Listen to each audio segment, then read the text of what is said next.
Now on to our morning keynote. Joining us to talk about the importance of serving underserved children, supporting underserved children. You can tell my coffee hasn't kicked in yet. After graduation, is a man who needs no introduction to the city of Indianapolis, Christel House President and CEO Bart Peterson, and he's joined by the Executive Director of Christel House Indianapolis, Dr. Sarah Weimer. Bart, Sarah, please, welcome.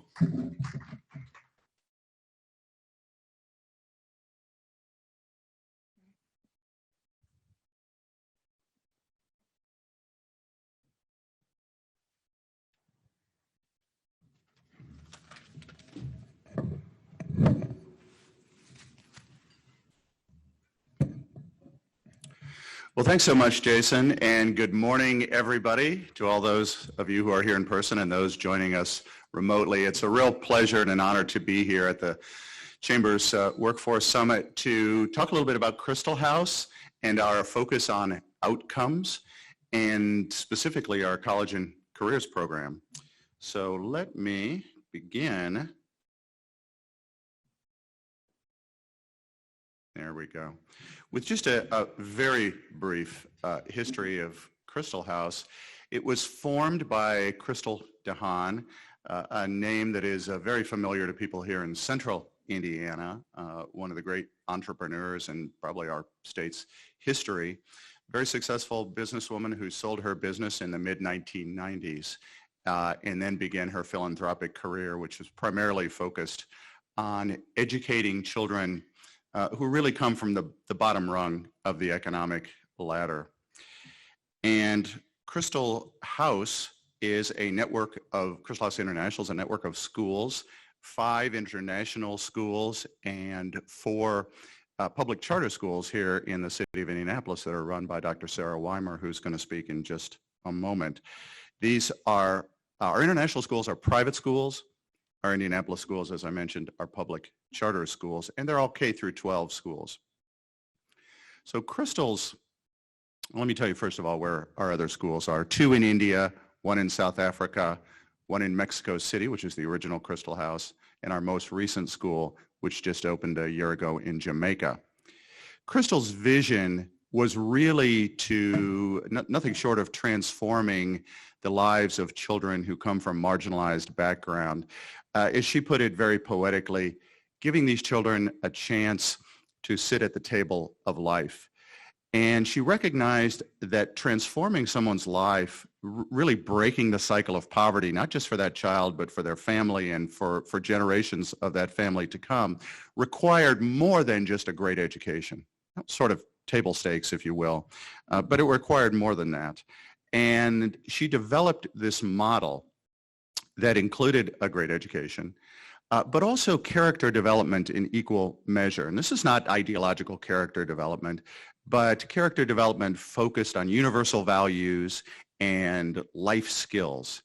Also nutrition and healthcare, family supports, community outreach, and then the probably the most unique part of the model, which is what we're here today to talk about, which is our College and Careers program, where we stay with our students for 5 years after they graduate from high school.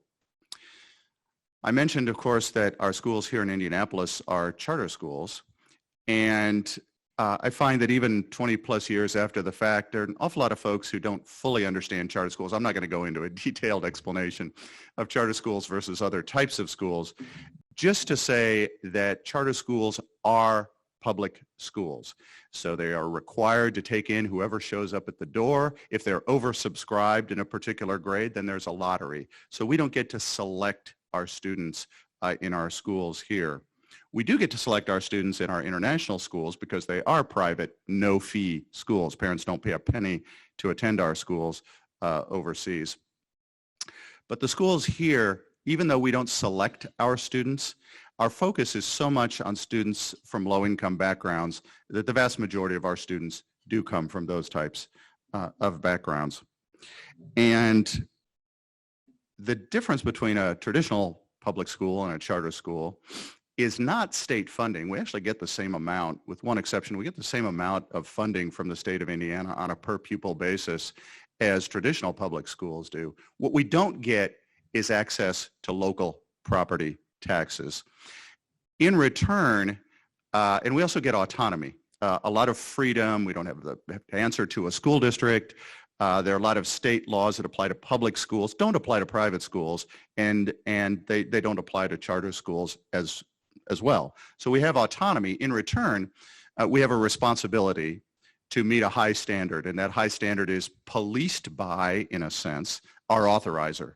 So there's an organization, an entity that authorizes us and is held accountable for our performance and they hold us accountable for our performance. And that's kind of the difference between the two. And I'm just going to wrap up here before I turn it over to Sarah by talking about some of the challenges that charter schools face in the state of Indiana. The biggest one is, as I said, that difference in funding. So while we get the same amount of state funding, and actually just a little bit more to offset this problem that I'm going to mention, the lack of access to property taxes at the local level is huge. And it's growing because school districts around our state are doing referenda to get additional operating and capital money. And we didn't have access to that in the first place. And so they're actually widening the funding gap. Every time they do a referendum that doesn't include charter schools, they're widening that gap. So here in Indianapolis, that gap is quite significant, probably somewhere in the neighborhood of about $6,000 per student per year of local property taxes that IPS gets, for example, that charter schools don't get. And most of the charter schools in Indianapolis and Marion County are in the IPS district, so it's a pretty good comparison looking at IPS versus, say, Washington Township or Decatur Township schools. The state does offset that a little bit, and we are very, very grateful for that. It's about this year it's $1,000 per student. Next year it'll be $1,250 per student, but that covers about a fifth of the gap between how we're funded at the local level and how traditional district schools are funded at the local level. And so we have to work harder with less. With that, I'm going to turn it over to Dr. Sarah Weimer, and she's going to talk about what makes Christel House unique, and then also we're going to talk about the main focus of this morning's presentation, which is our College and Careers program. Sarah? Thank you, Bart.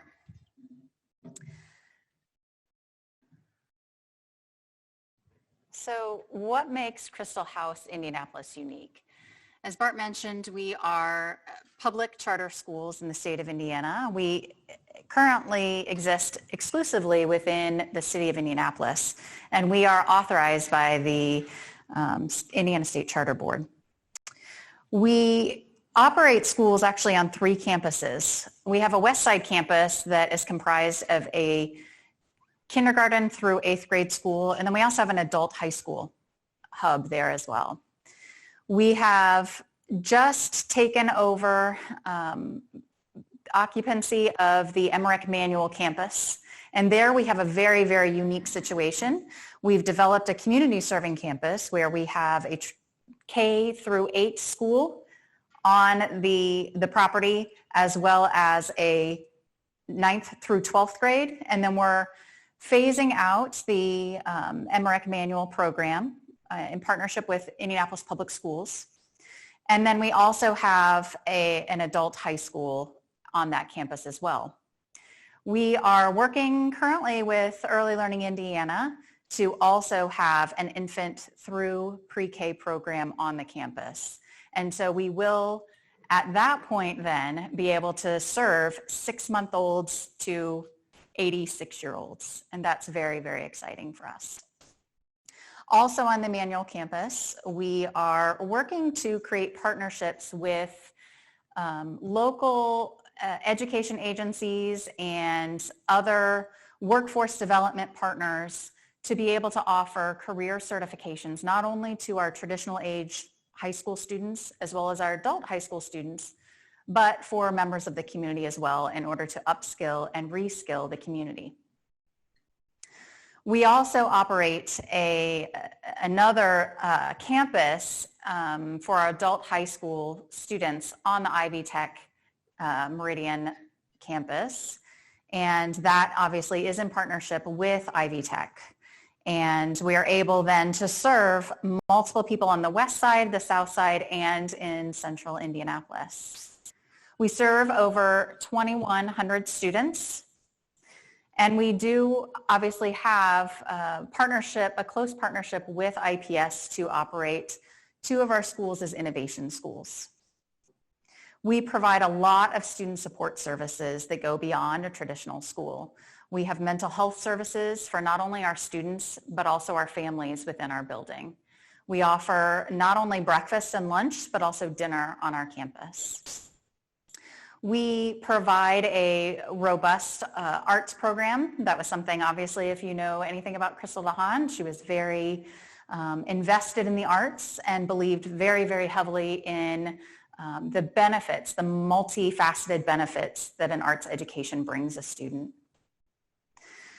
We also offer drop-in daycare services for our adult students because being a parent shouldn't be a barrier to earning a high school diploma. In general, our mission is to focus on supporting students and families in marginalized and underserved communities. And our whole purpose in existing is to create equitable access to opportunities, resources, and knowledge capital, essentially, so that our students and alumni actualize their aspirations and develop effective leadership skills.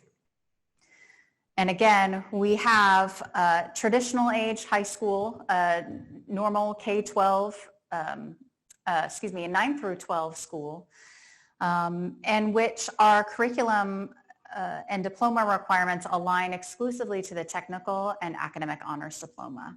So we take all of the students that we receive in kindergarten through 8th grade, prep them for very, very rigorous high school education, and then we expect every single one of our students to be able to achieve that. And we are not a system where we filter out students who can't. We look at every single kid who walks through our door and say, you can, and we're going to provide you whatever supports that you need in order to succeed. So just a little bit of a profile of Christel House Indianapolis. We are actually, there's an update for this. I found out yesterday that currently our free and reduced lunch population is sitting at 92% for this academic school year. And you can see that relative to Indianapolis Public Schools, where the majority of our campuses sit, well, all of our campuses sit. And then you can see that relative to the state free and reduced lunch population, which is about 46%. We also serve a large portion of English language learners. Ours is sitting right around 32% for this academic school year. So this is an increase from last year, which was 29%. And again, you can see that in comparison to the state average as well as Indianapolis Public Schools. As I mentioned before, we have our curriculum is set for the academic and technical honors diploma track, and currently 83% of our students do actually earn that type of diploma. What that actually means, the distinction that we make between you are on an academic honors track and you receive the academic honors diploma versus you don't and you earn the general core 40 is that you take all of the required classes for the academic honors. The thing that distinguishes our graduates with the honors diploma versus without is the GPA. So there is a GPA requirement that they have to meet for that honors diploma. We also make sure that all of our students have access to dual credit classes. And so we offer dual credit in partnership with the University of Indianapolis and Ivy Tech. And we offer those classes in various types of programs. We've added welding this year, which was a benefit of moving over into the Manual campus. We also offer commercial photography, traditional dual credit classes such as English, psychology, history, business, education professions. And so we want to ensure that all of our students have access to college while they're in high school so that we can provide some of those additional supports for them as they head off into into developing their aspirations and life choices. I'm going to pass it.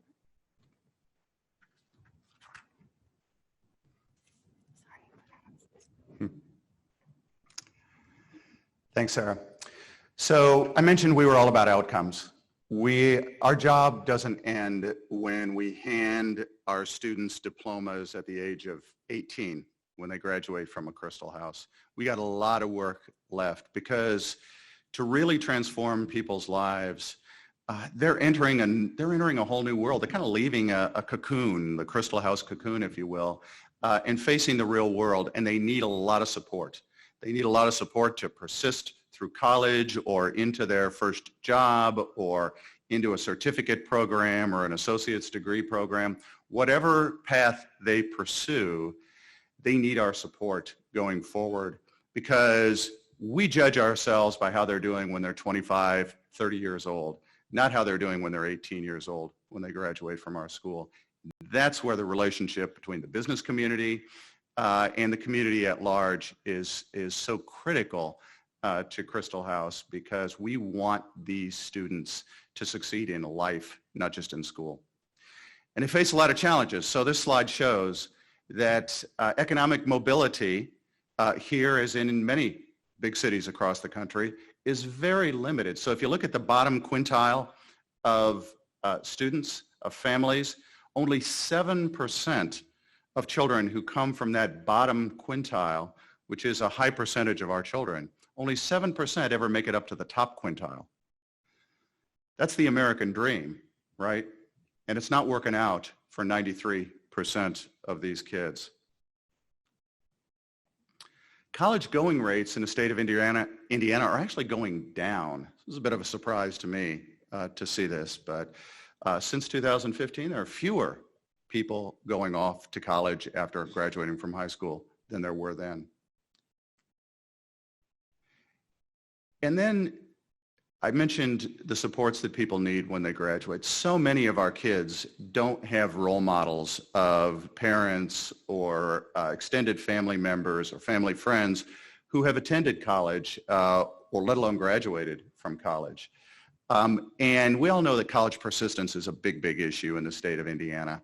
This illustrates it, and I think this illustrates and kind of segues into the main part of Sarah's presentation this morning about what we're doing about college persistence with our College and Careers program. So in the state of Indiana, about 50% of all students who graduate from high school and start a four-year degree program, about 50% of them graduate on time.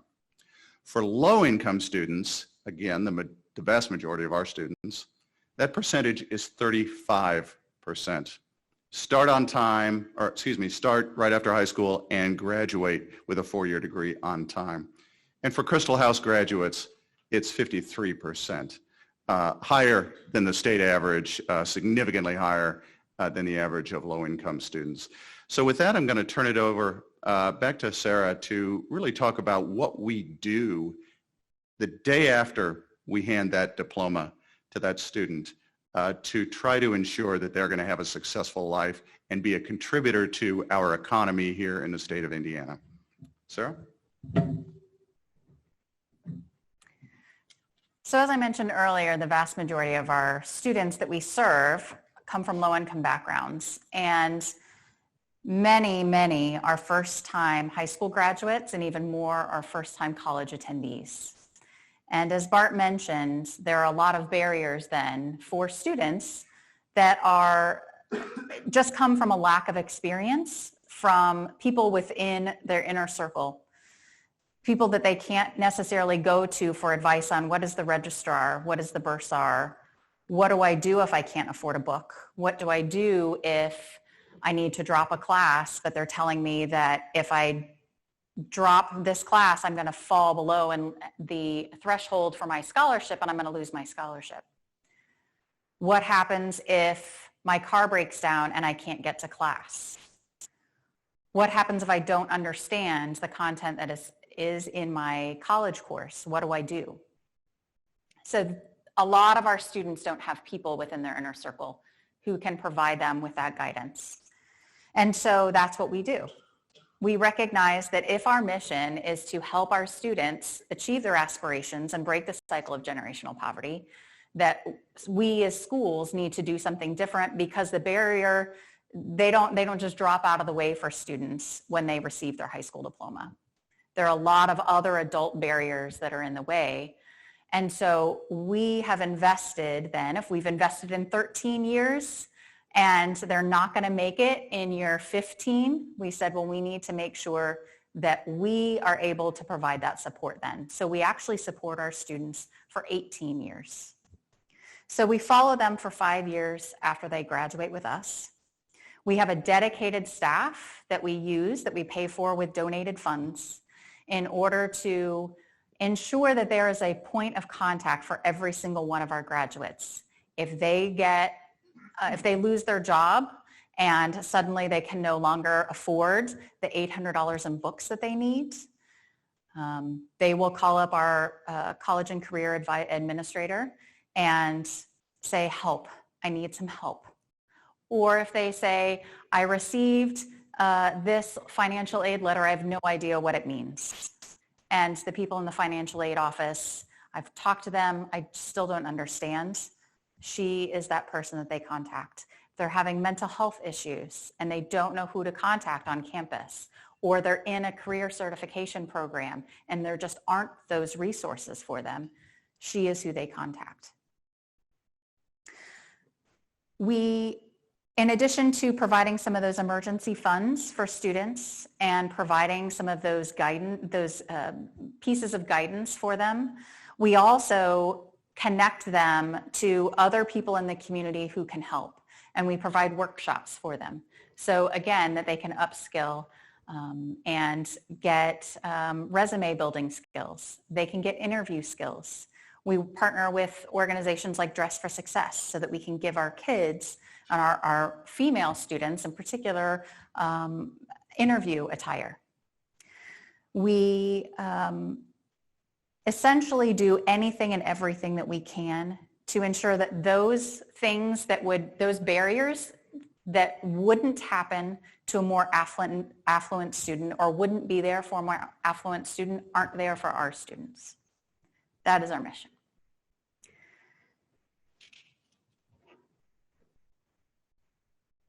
So we feel that in terms of fulfilling our mission, our college and career program is a game changer.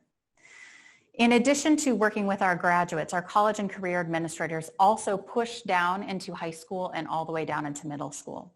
So they organize college visits, they organize career fairs, they create and facilitate our financial literacy programs, anything having to do with what inspires you to be in your adulthood, what inspires you in your adulthood post-graduation? What sort of life aspirations do you want to pursue? Our college and career advisors work with our students starting in elementary school all the way up through high school. And so as a result, you can see here that our college readiness outcomes for our high school graduates exceed not only Indianapolis Public Schools, again, where our students reside and where our schools are located, but also the state average. We have an 83% college and career readiness rate.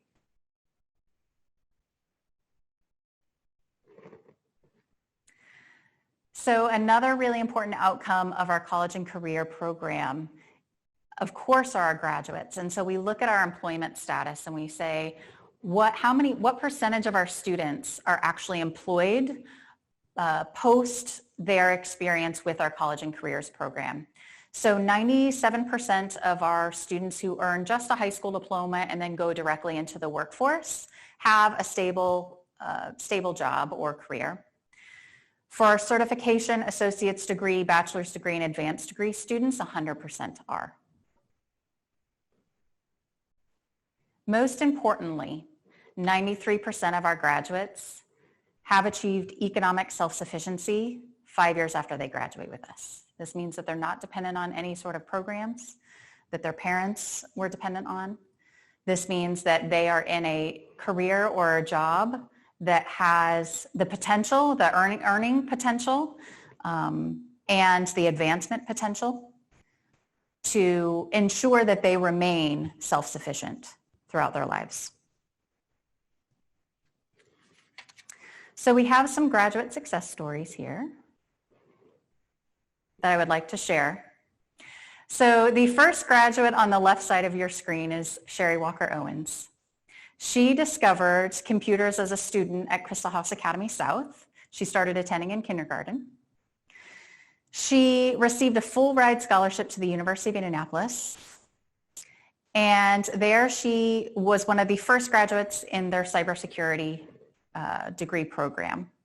And while she was a student, she actually received an internship at the IT department at International Cruise and Excursions through our college and career program, where really that was kind of the catalyst for her being interested in cybersecurity. She was then recruited by the state of Indiana and works as a junior security engineer for the state. Charlie Jackson, in the middle of your screen, was also a very, very large success story for our college and careers program, and she was a Christel House kid. She participated in the City Year program and worked in Washington, D.C. She went on to earn her bachelor's and master's degree in public affairs from Indiana University. And during her time in college, Charlie held several internships, including stints at the Mind Trust and America's Promise Alliance. Today, I am happy to say that she is continuing her studies at IUPUI, earning her doctorate while working as a student engagement specialist at Christel House Indianapolis. And the gentleman on the right-hand side of your screen is Chris Zuniga.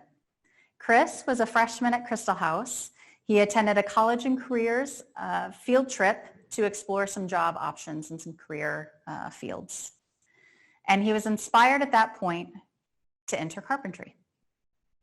Didn't end up in carpentry, but he realized that he really wanted to work with his hands.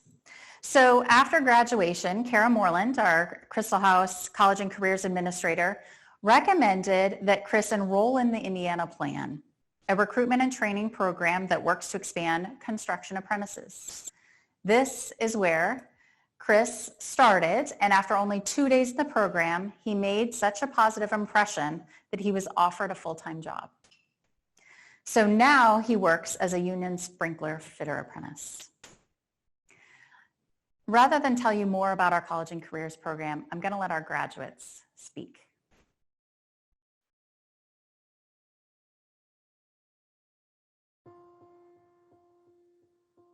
If I tell anyone about it, they're like, my school doesn't even talk to me anymore.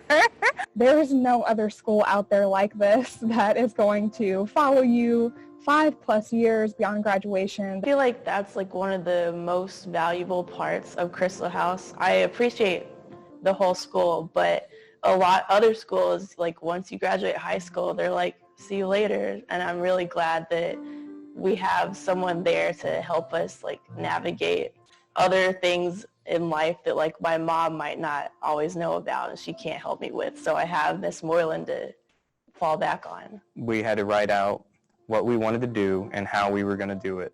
And we were basically just setting up ways to set up our career.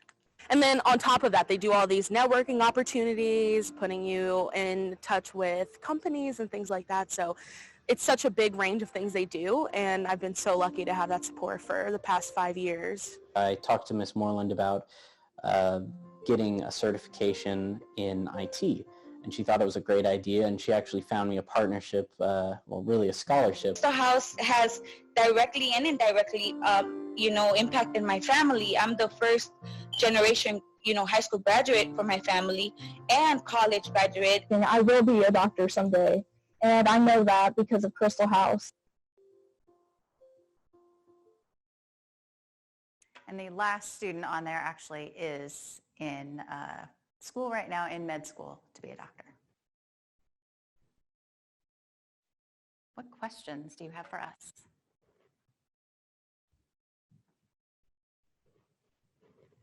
Should we point people out? How do you? I have a mic. Who has one? Okay, great.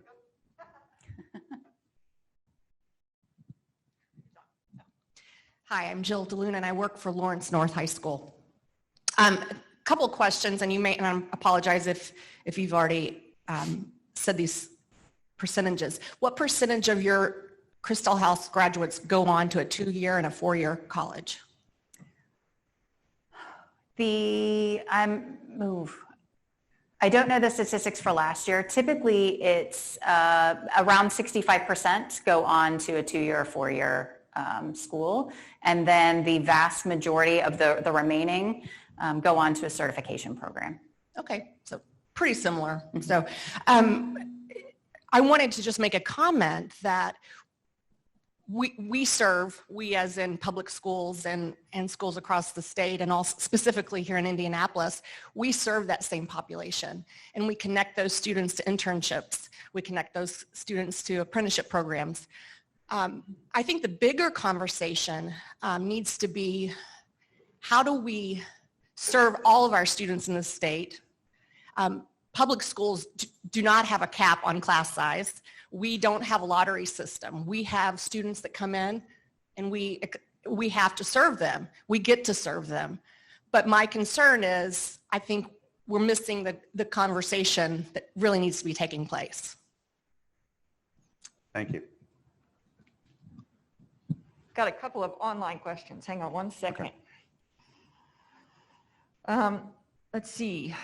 These success stories are amazing. What is the actual cost per student to provide expanded education options, full wraparound services, and 5 years of post-grad support? Honestly, it varies per student.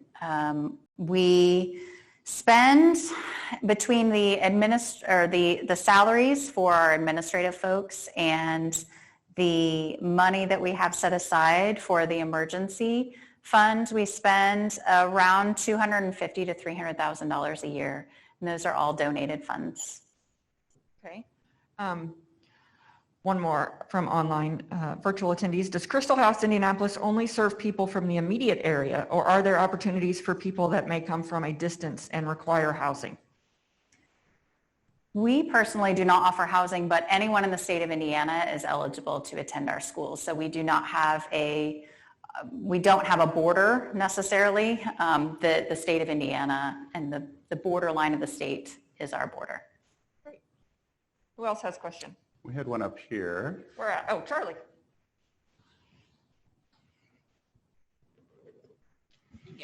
Hi, I'm Charlie Baser with the Commission for Higher Education.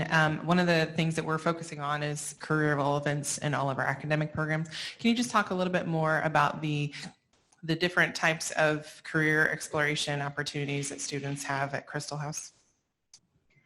Yeah, so it varies pretty widely actually, because we have so many partners and because we really try and expose our students to a large variety of things.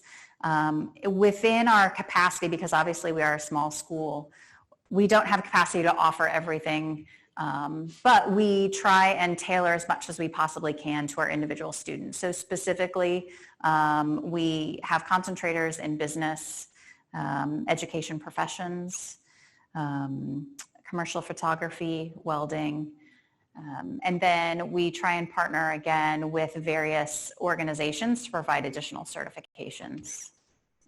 You know, just note Sarah mentioned welding, and among the many advantages that we now have by virtue of being in the old Emmerich Manual High School building, because we've always been in a pretty small building just a couple blocks away, is you walk in and they have a welding room, and that doesn't do it justice. It is full of all these welding bays. I don't know how many are in there, but it's substantial, and a very, very enthusiastic welding teacher. And I the construction trades and in particular welding is greatly in demand today. And I suspect that because of that facility, we're probably going to see more people.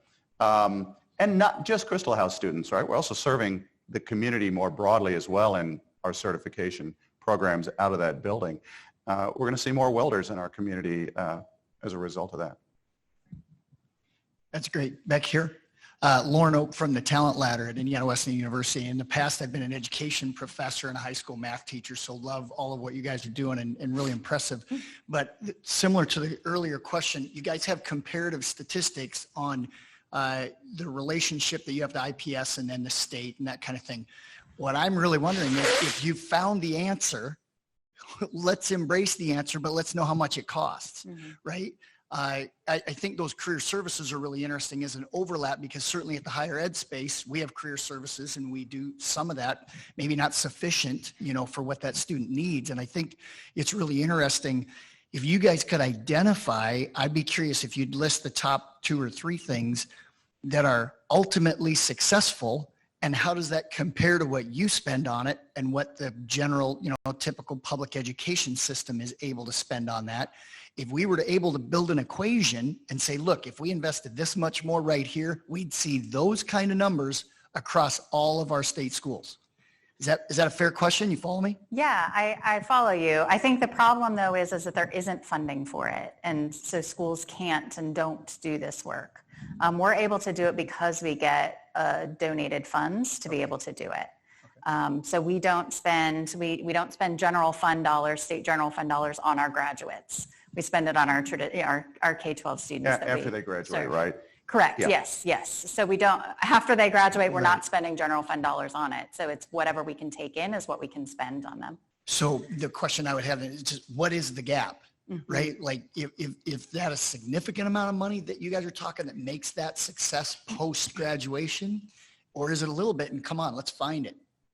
So ours right now, as I mentioned, it could be anywhere from $250,000 to $300,000 per year that we spend, and the majority of that goes to salaries for our administrators. Yes, and I would say honestly, what makes our program most successful is that mentorship and that relationship that they have with that person, because they feel that they can go to them, get personalized attention, that they can go and say, I'm having trouble with this and I need help.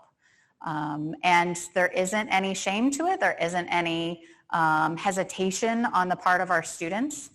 And so, they recognize that we're family. And we call them, there are Christel House kids. I think I said it before. Every single person who graduates with us, it doesn't matter if they started out with us as a kindergartner or a senior, they're a Christel House kid. And so, we just have that relationship with all of our grads. That I think is probably the most powerful, most effective thing. We have another online question. Within the public education sphere, the debate is often about funding pre-K versus post-secondary support. So PK versus years 13 through 16. In your experiences at Christel House, which layer of support has the largest impact on student outcomes?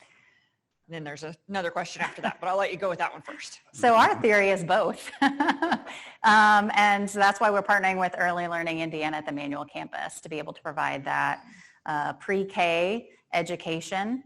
If you look at studies, it's really the second generation that participates in pre-K that benefits the most out of it.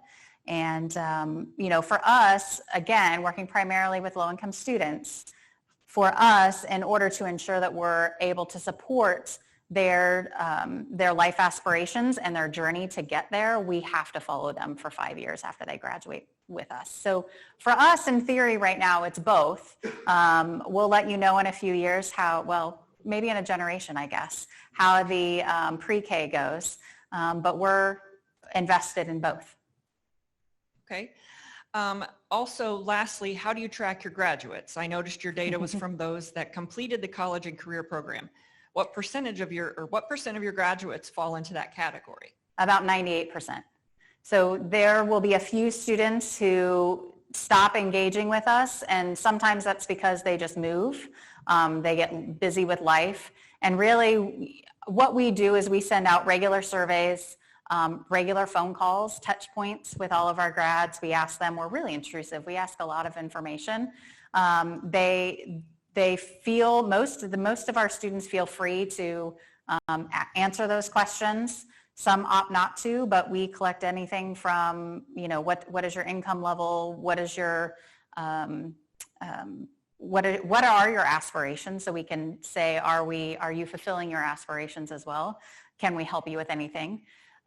We also ask questions like, are you supporting anyone else in your family? Because when we talk about that self-sufficiency question, if we're just looking at the bottom line and saying you're earning $40,000 a year, but you're supporting your mom, your dad, your 5 brothers and sisters on that income, we don't count that as being self-sufficient. So, we ask a lot of questions, and we ensure that we've got multiple touch points in multiple different formats throughout the year. Thank you. Just under 5 more minutes. Anybody else in the room have? Okay, here we go.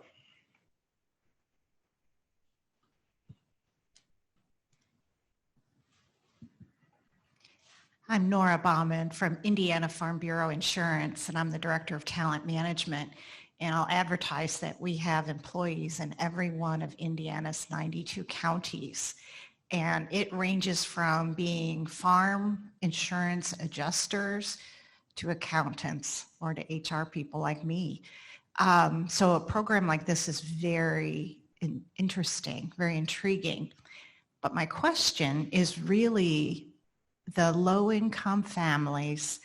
How do you engage the parents, especially if English is not their first language? Mm-hmm. I'm the daughter of 2 immigrants, Eastern European though, and I've had many years to not speak and think and accent in my language mm-hmm. like them. Mm-hmm. So I know the parents are huge influences. Mm-hmm. How do you engage them? Great question. So I don't think we actually put the demographic information up there, but 55% of our students are Latinx in our traditional K-12 schools.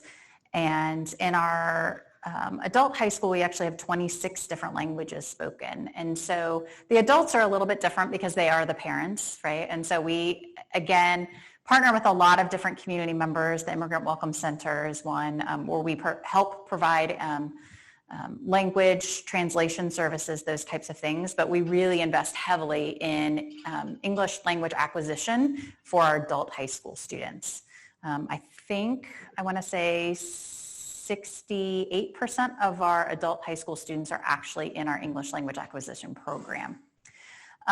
For our traditional aged K-12 students, we have parent evenings.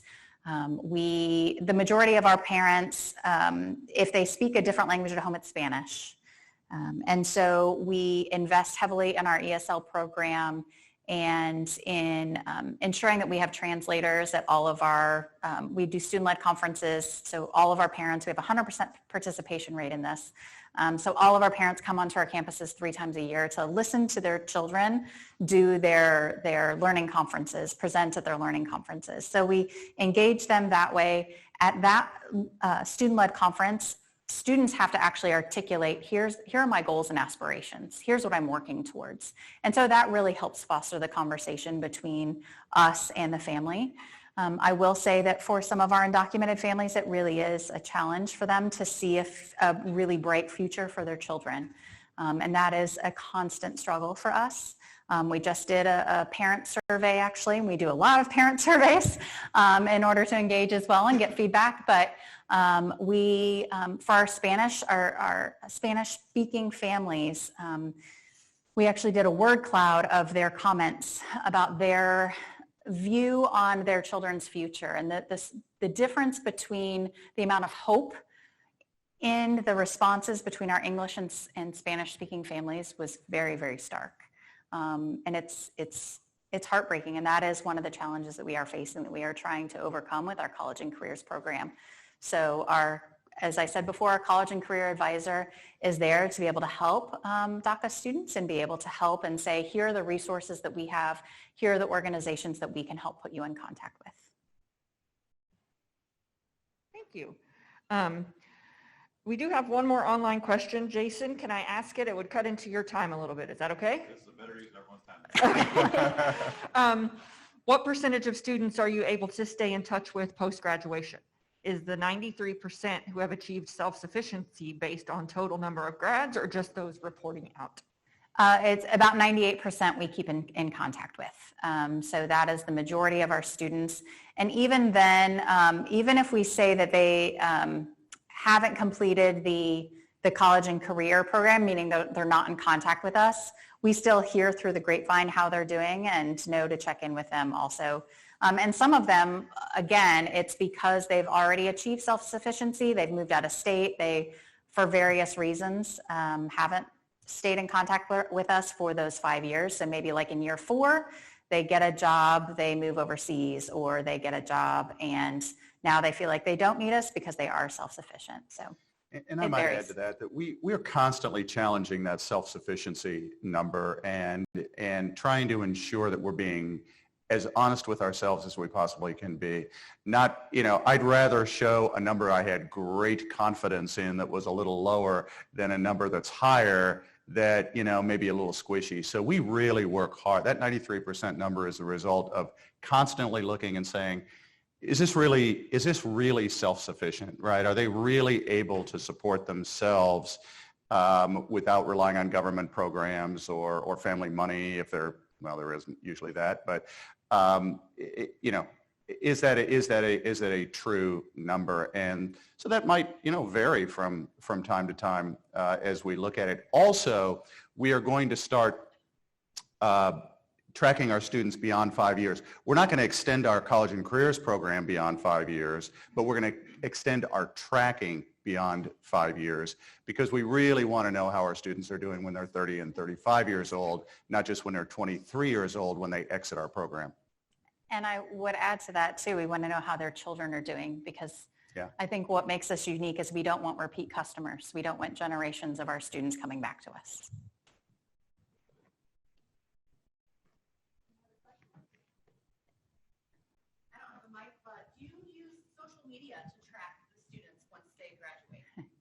So the question was, do we use social media to track our students? And yes, absolutely.